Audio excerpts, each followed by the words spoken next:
Bonnie Dundee. To the Lords of Convention 'twas Cliverhouse who spoke, ere the King's crown go down, there are crowns to be broke. So each cavalier who loves honour and me, let him follow the bonnet o' Bonnie Dundee. Come fill up my cup, come fill up my can, come saddle my horses and call out my men.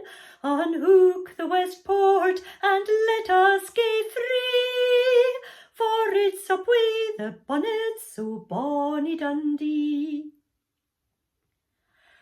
Dundee is mounted, he rides up the street, the bells they ring backward, the drums they are beat. But the provost man said, just e'en let it be, for this tune is well rid o' that devil Dundee. Come fill up my cup, come fill up my can, come saddle my horses and call out my men. Unhook the west port and let us gae free, for it's up wi' the bonnets o' Bonnie Dundee. The start of this song should be loud and confident. The hero is about to speak, so make sure the words are at the front of your mouth and don't swallow them. So we want, to the Lords of Convention 'twas Cliverhouse who spoke, rather than to the Lords of Convention, which is keeping your voice trapped back here. The second line, Ere the King's crown, has lots of leaps in it, and it's easy for your voice to sound like you're yodeling if you try it too quickly. So take the time to practice this a wee bit more slowly and use the vowel ah. Ah,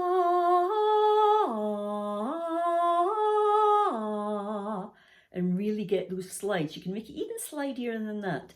Ah. You could hear in my voice there was a little bit of a crack as it got used to it. Then try putting in the words of the song. This sounds a bit silly, but it's really a good thing to do. So the words are, King's crown go down. And try to make all those vowels really smooth and in this kind of shape. King's crown go down. Line 4, Come Follow the Bonnet, has a Scotch snap rhythm, which should add a lot of energy. Put more emphasis on the F of follow and the B of bonnets, and let the longer note ring out to achieve this. I usually sing bonnet because it's what I was taught, but if you want to sing bonnet, I think that probably is what Sir Walter Scott wrote.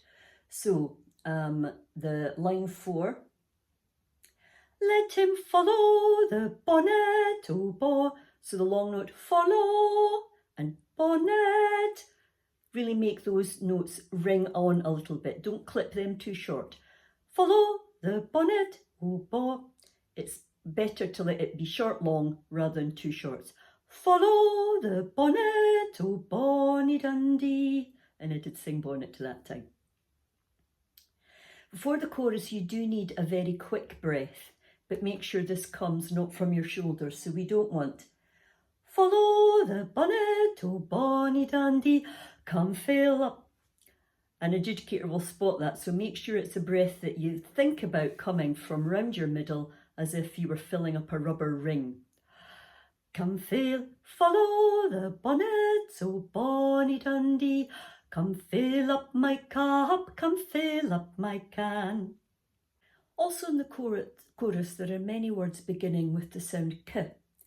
Put maybe a little bit more emphasis on those. I think Sir Walter Scott's been very clever here with this little piece of alliteration. So, come fill up my cup, come fill up my can, come saddle my horse, come fill up my cup, come fill up. All it requires is that you think about it a little bit, rather than just let it slide back down your throat. Come fill up my cup, come fill up. Use the kid to give the line a little bit of energy. Come fill up my cup, come fill up my can. There have been lots of words in verse 1 in the chorus, so make sure that before verse 2 you take a chance to let your vocal cords relax and also take a breath. You might even need to swallow, and that's what I did in the version that I sung. So the end of the chorus, for it's up wi' the bonnet so bonny Dundee. Dundee is mounted, so that you actually give yourself a good chance to get into the second verse. In the second verse, you've changed role. Instead of being Claverhouse speaking, you've actually become the narrator. So maybe a little bit quieter would be a nice way to show this. It's always good to show some sort of dynamics, which means loud or soft. So, end of the chorus. For it's up wi' the bonnet so bonny Dundee. Dundee is mounted, he rides up the street. There's another change of character, and that's to the character of the Lord Provost of Dundee, just called the Provost in those days. And he is a douce man, a pleasant man. It's quite hard to fit those words in. But the Provost douce man said, Justine, let it be. So you really have to, I think you have to play around with the speed there to just get all those words in for the story to come through. So don't worry about keeping a strict rhythm for that. But the Provost douce man, I'm putting a little bit of extra time in there just to get the douce man, so that we all know the Provost was a nice man. He's been enshrined in history as such.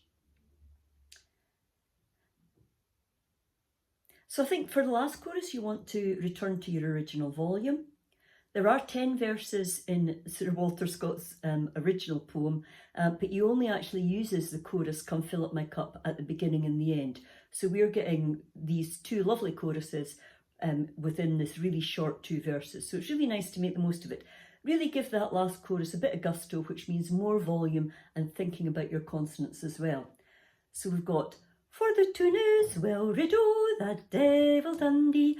Come fill up my cup, come fill up my can, come saddle. And at the end, make sure that you finish with a flourish, with your chin up and your head held high, and then leave the stage with confidence.